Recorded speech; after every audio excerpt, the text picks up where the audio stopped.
Je voulais depuis très longtemps vous présenter un pote à moi qui renverse les idées lui aussi. Moritz Cornelis Escher. Alors lui, il avait plusieurs passions dans la vie, les puzzles, l'architecture et l'architecture avec des puzzles.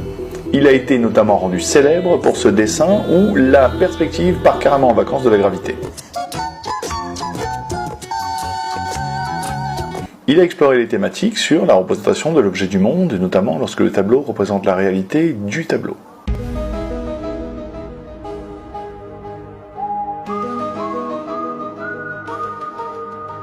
Mais ce qui va être d'abord intéressant, c'est ses travaux sur ces espèces de pièces. Il voulait faire des pièces de puzzle uniques avec une seule forme et qui pouvaient s'emboîter à l'infini.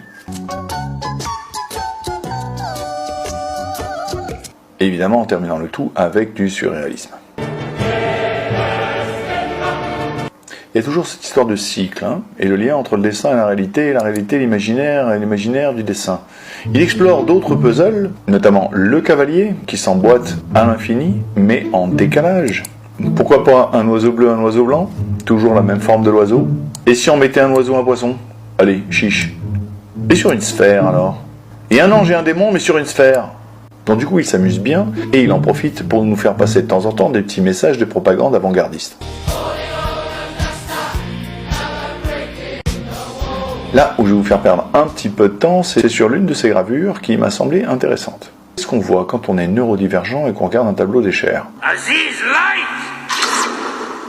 Bien évidemment, la première chose qui nous saute aux yeux, c'est le gars qui en branle pas une, et qui regarde une maison, alors que l'autre personnage est en train de bosser.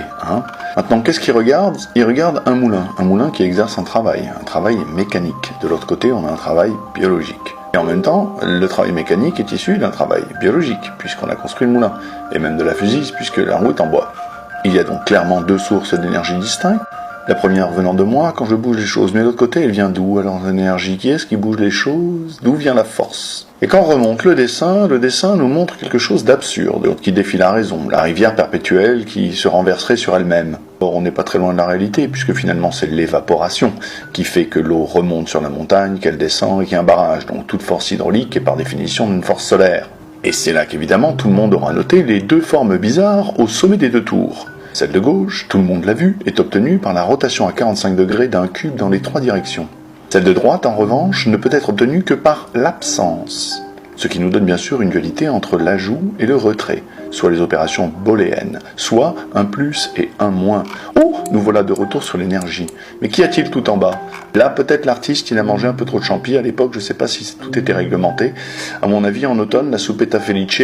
Ou alors, il y a un sommet, le monde des idées platoniciens, et il y a un fond, le tangible et le marin. Et le Saint-Piaz, par un miracle de la nature, quand il arrive au fond, il continue de creuser quand même.